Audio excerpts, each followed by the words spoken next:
Pay attention to this elevator footage. December 14th, 2023. Meridian Heights Apartments, Brooklyn. Security camera captures 38 minutes. At 10:15 p.m., a woman steps inside. Mira Castellano, 29, checking her phone, smiling at a text from her fiancé. Her engagement ring catches the light. Behind her, a man enters. Dominic Ashford, 31, apartment 4B. Polite neighbors. The doors close. Then his hand moves to the panel. He doesn't press 4. He presses emergency stop. The elevator lurches between floors. Mira stumbles. What happened? Dominic pulls a key from his shirt. Her apartment key. I copied this 8 months ago. I've been inside your apartment 15 times. Her face drains white. At 10:53 p.m., the camera records her final breath. His hands around her throat. When firefighters open those doors 24 minutes later, they find him cradling her body like a child, whispering apologies to a corpse. Now, most people think this is about a neighbor who snapped. Wrong. This is about 2,847 photographs covering every wall of his apartment, about a hidden camera tracking her for 414 days, about a journal entry written 2 hours before. If she won't choose me, she can't choose him. And when you see what police found in apartment 4B, you'll realize the scariest monster isn't a stranger. It's the neighbor who holds the elevator door and smiles every morning. Mira Castellano had built the kind of life people envied. At 29, she was a senior marketing strategist at Brightwater Digital, commanding respect from colleagues twice her age. Her presentations were legendary. Her client retention rate was 94%, and her boss had already hinted at a promotion to creative director by spring. But Mira wasn't just her career. She was the daughter who never missed Sunday dinner with her parents in their Queens townhouse. She was the friend who remembered everyone's birthday and showed up with homemade tiramisu. She volunteered at animal shelters on Saturday mornings and posted photos of adoptable dogs to her 3,000 Instagram followers. 14 months ago, in October 2022, Mira moved into apartment 4C at Meridian Heights, a luxury high-rise in downtown Brooklyn. She chose the building for its security features, the doorman, the cameras in the lobby, the sense of safety. Her apartment became her sanctuary with floor-to-ceiling windows overlooking the East River. She filled the space with plants, succulents on every windowsill, a fiddle-leaf fig in the corner that she'd named Gerald.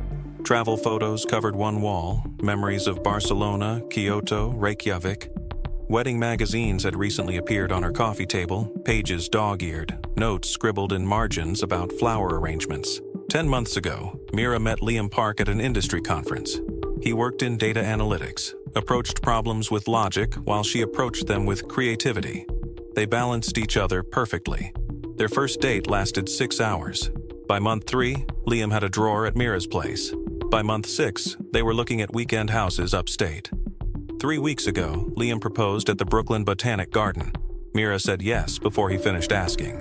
On December 14th, 2023 at 9:47 p.m., Mira posted the engagement announcement on Instagram, a photo of the ring against fairy lights. The caption read, "Said yes to forever with my best friend." Within the first hour, 247 people liked it. One of those likes came from an account called Brooklyn Watcher 2022, created specifically to follow Mira without her knowing. The account belonged to Dominic Ashford. That evening, Mira spent hours at Liam's apartment in Williamsburg planning their wedding. They ordered Thai food and spread magazines across his dining table. Mira wanted a spring wedding, maybe April when the cherry blossoms bloomed. At 10 p.m., Mira reluctantly announced she needed to go home. Early morning client meeting tomorrow. Liam walked her to her car, kissed her goodnight, made her promise to text when she got home safely. She drove through light traffic, already composing the email she'd send to potential wedding venues tomorrow. At 10:12 p.m., Mira's silver Honda Civic entered the parking garage beneath Meridian Heights. Security cameras captured her parking in spot C17. She gathered her purse and phone, walked toward the elevator bank, humming, checking her phone, sending Liam a quick text. "Almost home, love you." She had no idea that 4 floors above her, someone had been waiting for this exact moment. Dominic Ashford looked normal on paper. He was 31, worked as an IT consultant for a mid-sized firm, mostly remote work that kept him home 6 days a week. He paid his rent on time, never complained, never caused problems. To the building staff, he was quiet, polite, forgettable. To his neighbors, he was the guy from 4B who sometimes held the elevator door. Nobody knew what existed behind that door. Nobody suspected that Dominic Ashford had been living a double life for 414 days. It started in October 2022, the day Mira moved into 4C. Dominic was leaving for a coffee run when he saw moving trucks outside. He watched as furniture was unloaded. Then he saw her, Mira directing the movers, wearing jeans and a Columbia University sweatshirt, blonde hair pulled into a ponytail, laughing at something one of the movers said. Dominic couldn't look away. An hour later, he was in the hallway when Mira arrived with a box of kitchen supplies. He held the elevator door for her. She smiled and said thank you. That smile changed everything. Within a week, Dominic had installed a micro camera in the hallway, disguised as part of the smoke detector housing. The camera had a direct view of Mira's door, captured her comings and goings, recorded who visited her, documented what time she left for work each morning. Dominic watched the feed obsessively, learned her patterns. She left for work at 8:15 a.m. every weekday. She went to the gym on Tuesdays and Thursdays. She bought coffee at the corner cafe every morning, always ordered the same thing, vanilla latte with oat milk. November 2022, Dominic began engineering encounters. He timed his trips to the mailboxes to coincide with hers. He started going to her gym, always arriving 15 minutes after she did. He appeared at the corner cafe, memorized her order. Mira noticed him the way you notice anyone you see regularly. She smiled, said hello, made small talk about the weather. She thought he was just a friendly neighbor. She had no idea she was being hunted. December 2022, Dominic took her discarded coffee cup from the hallway trash.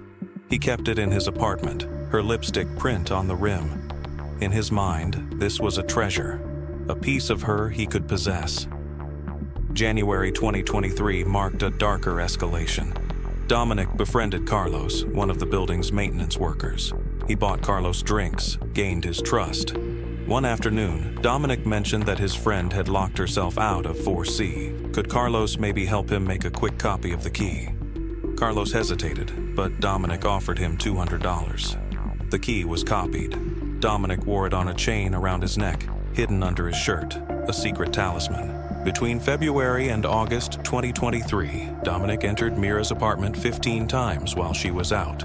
He never stole anything. He wanted to inhabit her space, understand her life, feel close to her. He photographed everything: her bedroom with the white duvet, her bathroom with products lined up on the counter, her closet organized by color. He opened her laptop and scrolled through her browsing history. He read her journal, the one she kept in her nightstand drawer, filled with work stress and family thoughts and dreams about the future. He learned that Mira worried about her father's health, that she felt guilty about not calling her college friends enough, that she sometimes felt lonely despite her busy life. September 2023 shattered Dominic's delusions. The hallway camera captured Mira arriving home with a man, tall, Asian, well-dressed. They were laughing. The man kissed Mira before entering her apartment. Dominic watched the footage 7 times that night. His journal entry, recovered later by investigators, read, "She's making a mistake. He's not right for her. She doesn't see what I see. She doesn't understand that we're meant to be together. I know her better than anyone. How can she choose him when I'm right here?" October 2023 brought escalation. Dominic followed Mira and Liam to dinner at a restaurant in Manhattan. He sat 3 tables away, photographed them through the entire meal. He documented their touches, their smiles, their intimacy. Each photo was added to his collection. By November, Dominic was checking the hallway camera feed 40 to 50 times daily. He created fake social media accounts to follow Mira. He studied Liam's profile, researched his background, found reasons to hate him. December 14, 2023 at 9:47 p.m., Dominic saw Mira's engagement post. He stared at the photo for 10 minutes straight. The ring, the caption, "Forever with my best friend." He felt something break inside himself. At 9:58 p.m., he opened his journal and wrote, "She said yes to the wrong man. I can't let this happen. She needs to understand. Tonight, I make her see the truth. Tonight, I save her from making the biggest mistake of her life." Inside apartment 4B, the walls told the story of madness. Every surface was covered with photographs of Mira. The living room walls held 200-plus photos of Mira at the coffee shop. Different days, different outfits, same vanilla latte. The bedroom walls displayed 500-plus photos of Mira at the gym, doing laundry, walking to her car. The kitchen walls were dedicated to Mira and Liam, their dates, their kisses, their happiness that Dominic couldn't accept. A laptop sat open on the desk, multiple windows showing the hallway camera feed on a loop. The journal sat on the nightstand, 414 days of obsession documented in neat handwriting. At 10:03 p.m., Dominic sat in front of his laptop, watching the elevator camera feed he'd hacked into months ago. He'd been waiting for this, watching, preparing. He knew Mira's schedule perfectly. She'd be home soon. Tonight, everything would change. At 10:13 p.m., Dominic positioned himself in the hallway near the elevator bank on the 4th floor. He'd rehearsed this moment countless times. What he'd say, how he'd explain, she would understand. At 10:32 p.m., Mira pressed the elevator call button in the garage. The same moment, Dominic pressed the call button on the 4th floor. The elevator began its journey. Dominic's heart pounded.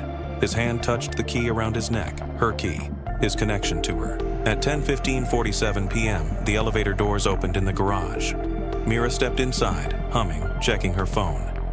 She typed a text to Liam. Almost home. The elevator began ascending. 1st floor, 2nd floor, 3rd floor. At 10:52 p.m., the elevator reached the 4th floor. The doors slid open. Dominic stood there, waiting. Mira looked up from her phone, recognized her neighbor, smiled politely. "Hey, Dominic. How are you?" Her voice was warm, friendly, completely unaware. "Hi, Mira. Congratulations on your engagement. I saw your post." Dominic stepped into the elevator. The doors closed behind him. Mira felt a small flicker of surprise but dismissed it. Small building. Everyone probably knew everyone's business. "Thanks, we're really excited. Planning a spring wedding." She turned back to her phone, assuming the conversation was over. The elevator began moving. Mira and Dominic stood on opposite sides of the small space.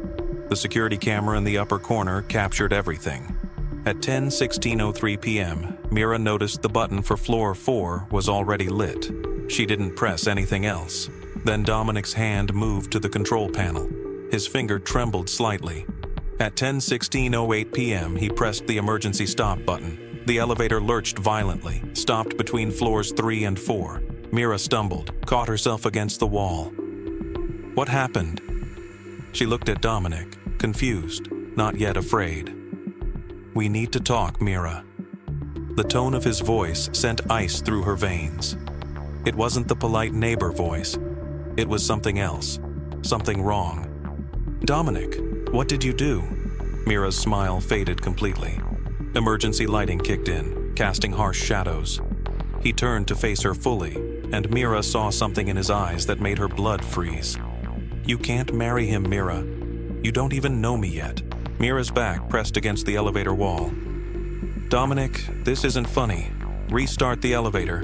She tried to keep her voice steady, but her hands were shaking. "I've loved you since the day you moved in." Dominic's words came out in a rush. October 17th, 2022. You were wearing a Columbia sweatshirt and you smiled at me in the hallway. Do you remember? Mira's mind raced. October 2022. Moving day. She'd smiled at dozens of people. I don't remember, Dominic, but that was over a year ago. Why are you... She couldn't finish. I know everything about you, Mira. Dominic stepped closer. Your favorite coffee is a vanilla latte with oat milk. You go to the gym on Tuesdays and Thursdays. You sing in the shower, usually old Taylor Swift songs. You're afraid of spiders. You call your mother every Sunday at 2 p.m. You keep a journal in your nightstand drawer, and you wrote about feeling lonely even when you're surrounded by people. The horror crept over Mira like ice water. How do you know that? Her voice was barely a whisper. How do you know about my journal? Dominic pulled something from inside his shirt, a key on a chain. Mira recognized the distinctive keychain, the one she thought she'd lost months ago. But this was a copy. I made this so I could be close to you. I've been in your apartment, Mira. I've seen your life. I know you better than anyone." Mira felt bile rise in her throat. "You've been in my apartment?" The violation crashed over her. All those times she'd felt like something was off, like items were moved slightly. "You sick!" She lunged for the alarm button. Dominic's hand shot out, grabbed her wrist, pushed her back against the wall. "Don't, please don't. Just listen to me. I would never hurt you. I love you, Mira." The words made her skin crawl. "That's not love." Mira's voice broke. Tears started falling. "That's stalking. That's breaking the law. Dominic, you need help." Dominic pulled out his phone, started scrolling. "I want to show you something. I want you to see how much you mean to me." He turned the phone toward her. The screen showed hundreds of photographs. Mira at the coffee shop, taken through the window. Mira at the gym, photographed from behind equipment. Mira in the parking garage. Mira in the hallway. Mira sleeping in her bed, photographed through her bedroom window with a zoom lens. Mira's legs gave out. She slid down the elevator wall, landed hard on the floor. "Oh my God, oh my God." The photos kept scrolling, hundreds of them, maybe thousands. Dominic knelt in front of her. "Do you see? This is devotion, Mira. This is real love, not whatever surface-level thing you have with Liam. I know your soul. I've studied you. I've dedicated my life to understanding you." Terror consumed her. "You're insane. This is insane. You need psychiatric help." Mira tried reasoning with him, fighting through her terror. "What do you want from me, Dominic?" Her voice shook. "I want you to give us a chance." Dominic's voice became almost pleading. "Cancel the engagement. Tell Liam you made a mistake. Get to know the man who truly sees you." The absurdity of it made her want to scream. "I'm engaged, Dominic. I love Liam. I'm going to marry him. Nothing you do or say will change that." The words hit Dominic like physical blows. His face darkened. Minutes passed in escalating tension. Mira made desperate attempts to reach the emergency phone, to pry open the doors, to scream for help. But the elevator was soundproofed, trapped between floors where no one could hear. Dominic blocked every attempt, his desperation growing with each rejection. "Why won't you just listen?" Dominic was screaming now. They struggled violently. The security camera captured it all. Mira fighting for her life, clawing at his hands, his face, drawing blood wherever her nails could reach. She kicked and screamed and fought with everything she had. "Please," Mira whispered one final time. "Please, Dominic. I have a family, people who love me. My mom. My dad has a heart condition. This will kill him. Please just let me go." But Dominic's journal, later recovered by investigators, had an entry from December 14th, written hours before. "If she won't choose me willingly, I'll make her see that she can't choose him either. Better no one has her than the wrong person. I could have made you so happy." Dominic's voice was quiet now, almost sad. His hand moved to her throat. "We could have had everything. I would have worshipped you." Mira was crying. "That's not love. Love doesn't trap people in elevators. Love doesn't stalk and violate and terrify. You're sick, Dominic, and I will never ever love you." The rejection was absolute, final. "You're making a mistake." His hand tightened slightly. "The best thing that could happen to me is getting away from you," Mira said through tears. "You're a monster. You're a predator.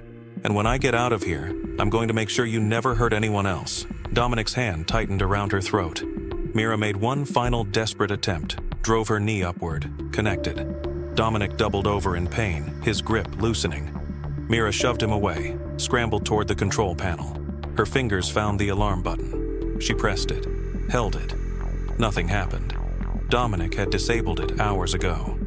"It doesn't work," he said, straightening up. "I told you. No one's coming. No one's saving you." Mira backed into the corner. "Then what?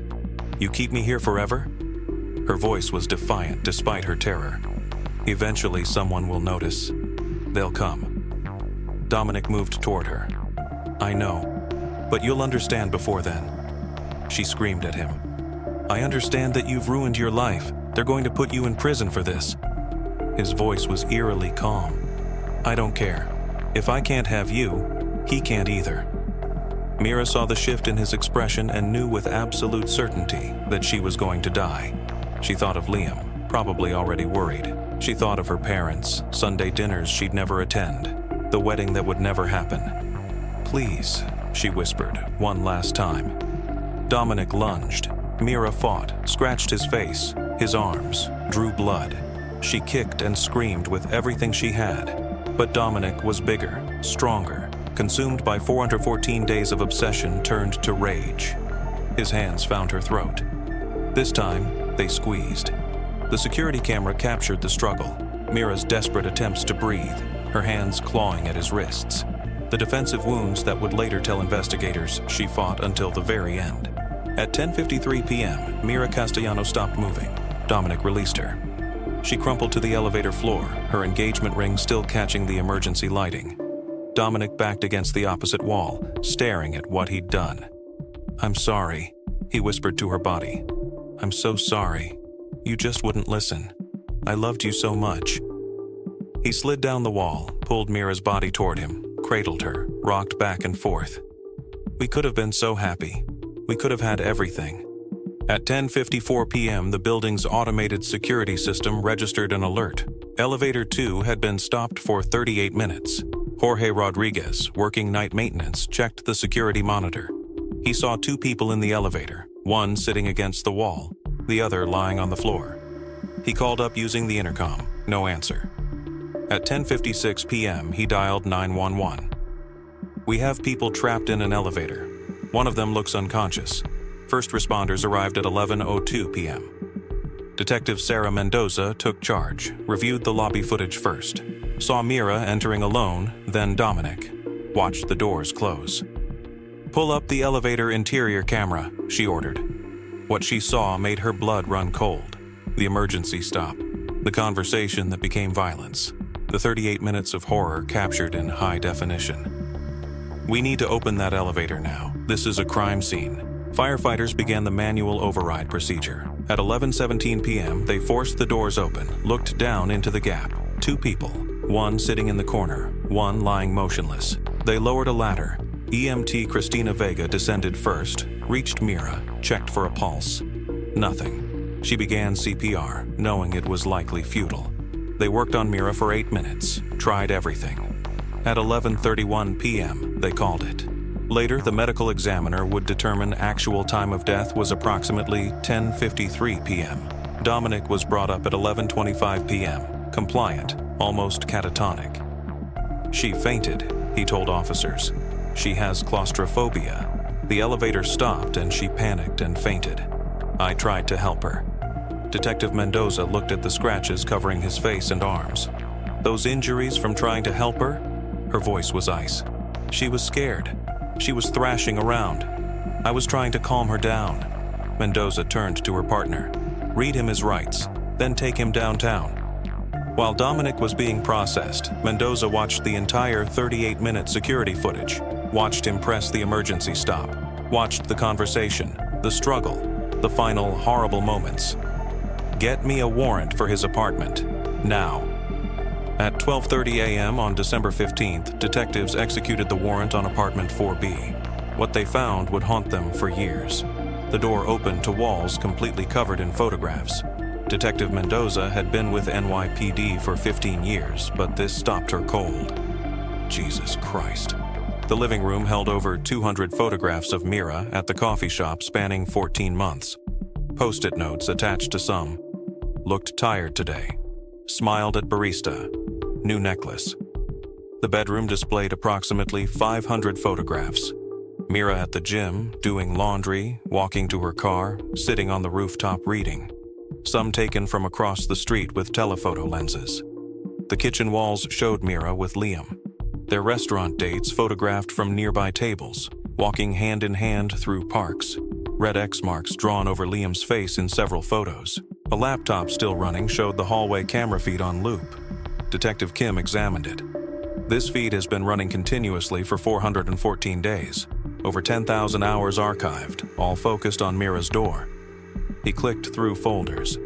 He cataloged every time she left or entered, time-stamped and logged. Filing cabinets held printed schedules, color-coded charts mapping Mira's movements, timelines documenting her relationship with Liam. The journal sat on the nightstand. Mendoza opened it. The first entry was dated October 17th, 2022. Today I met the woman I'm going to marry. Her name is Mira Castellano. She smiled at me. I knew in that moment we were meant to be together. This is the beginning of our story. Subsequent entries detailed his growing obsession, installing the camera, following her, copying her key.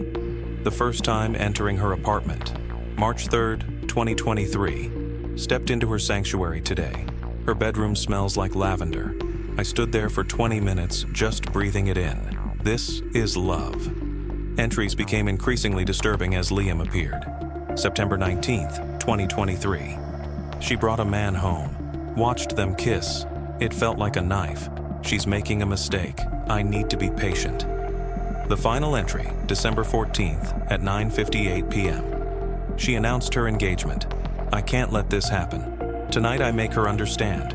If she won't choose me, she can't choose him either. Better no one has her than watching her throw her life away? Mendoza closed the journal carefully. Bag everything. This is premeditated murder. At 1:45 a.m., Liam Park received the call. He'd been worried since 10:30 p.m. when Mira didn't text. He'd called 15 times, each going to voicemail.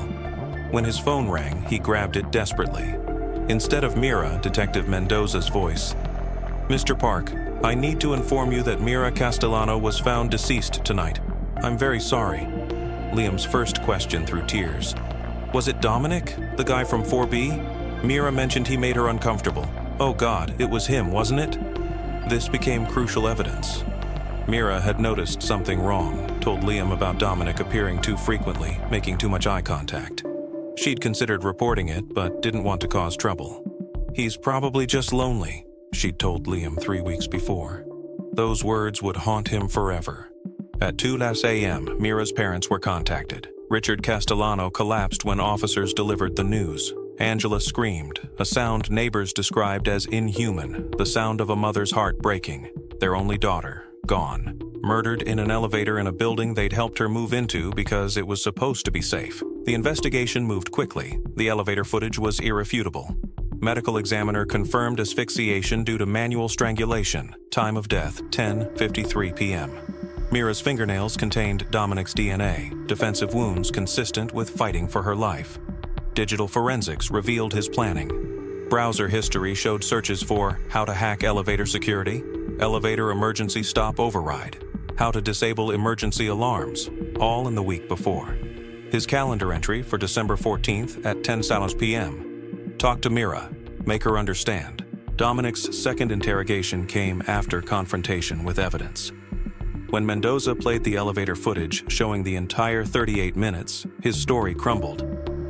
I just wanted to talk to her. I needed her to understand how much I loved her.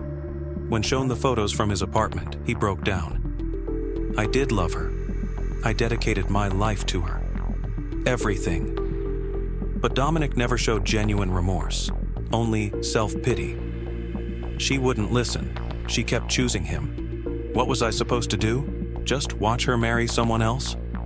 Dr. Patricia Vance's psychological evaluation diagnosed erotomania, a delusional disorder.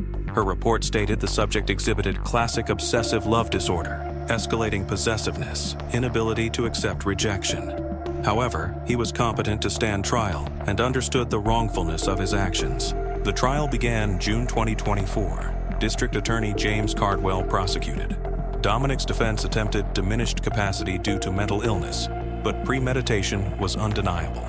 The emergency stop, the disabled alarm, the journal entry stating his intent hours before. The elevator footage was played in court. Jury members wept. Liam sat front row every day, holding Mira's engagement ring. The prosecution presented 2,247 photographs, each evidence of stalking. Journal entries were read aloud, 14 days of escalating fixation. This wasn't passion, Cardwell argued. This was premeditated murder. He planned to trap her. He disabled the alarm. When she rejected him definitively, he killed her. Not in passion, but in control. He decided if he couldn't have her, no one could. Liam's victim impact statement broke the courtroom. Mira was afraid of him, she told me, and I said it was probably nothing. I should have insisted she report him. I should have protected her. I will carry that guilt forever. But Dominic is the one who killed her. He stole our future, our wedding, our children, our life. He stole my best friend, and he doesn't understand what he did. He thinks what he felt was love. But love doesn't trap people in elevators. Love doesn't murder.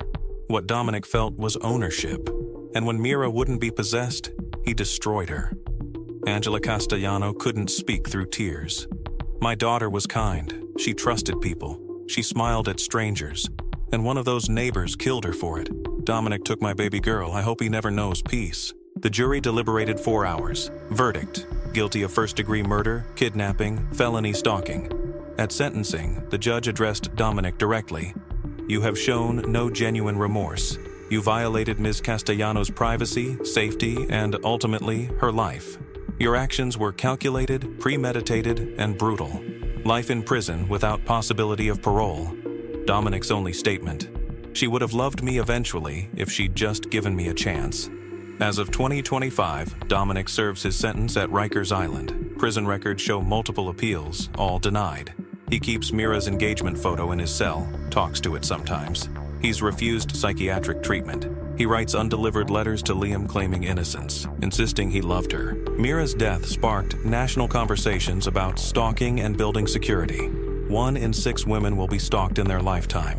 76% of women killed by intimate partners were stalked first. Mira showed those signs but didn't report it because she didn't want to overreact. Meridian Heights implemented sweeping changes. Security audit found Dominic's hallway camera, plus 2 others. New policy: footage reviewed weekly by third-party security. Elevator emergency stops trigger immediate response within 2 minutes. Panic buttons installed connecting directly to 911.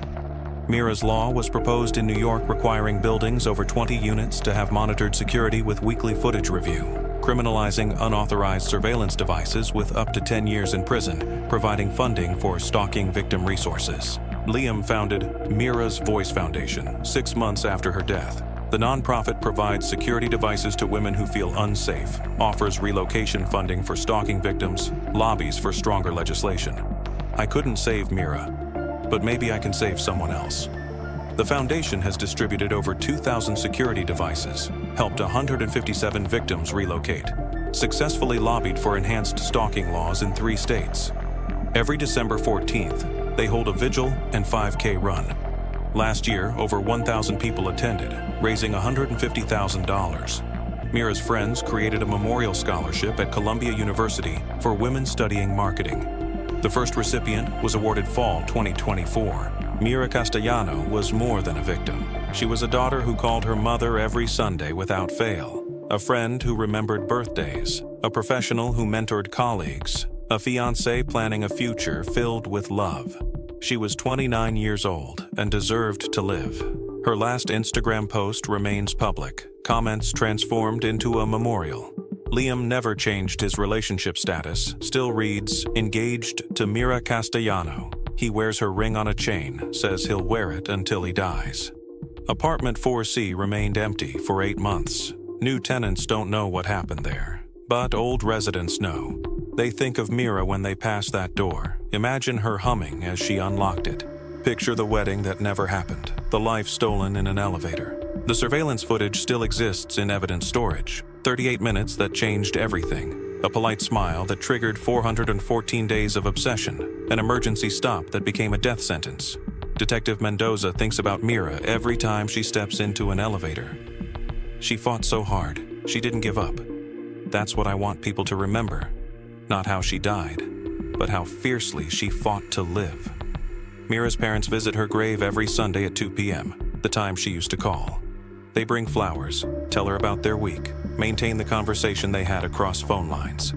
Liam hasn't dated since, might never be ready. He keeps their text messages. The last from Mira at 10:15 p.m. Almost home, love you. He reads it when grief becomes too heavy, a reminder of ordinary moments, casual affection, the simple assurance that someone you love will come home safe. The elevator at Meridian Heights still operates. Residents use it daily, but many avoid it after 10 p.m. Some press the emergency button every time, testing to make sure it works. all of them think of Mira, the woman who walked into an elevator with a neighbor, smiled politely at a familiar face, and never walked out. Security cameras watch us everywhere, meant to make us safe, provide evidence when something goes wrong. They captured every moment of Mira's final 38 minutes, every word, every desperate attempt to escape, every second of her fight. But they couldn't save her. The camera watched Dominic murder Mira and couldn't intervene. It could only record, bear witness, provide evidence for a trial that came too late. Sometimes the monster isn't a stranger in a dark alley. Sometimes he's your neighbor, the polite guy from 4B who holds the elevator door and smiles in the hallway. The man who knows your coffee order because he's been watching you for 414 days. Mira smiled at a neighbor on moving day. That smile started 14 months of surveillance and ultimately murder. She paid the price for ordinary kindness. Security cameras captured it all, but they couldn't save her. Sometimes the camera only shows us the truth after it's too late.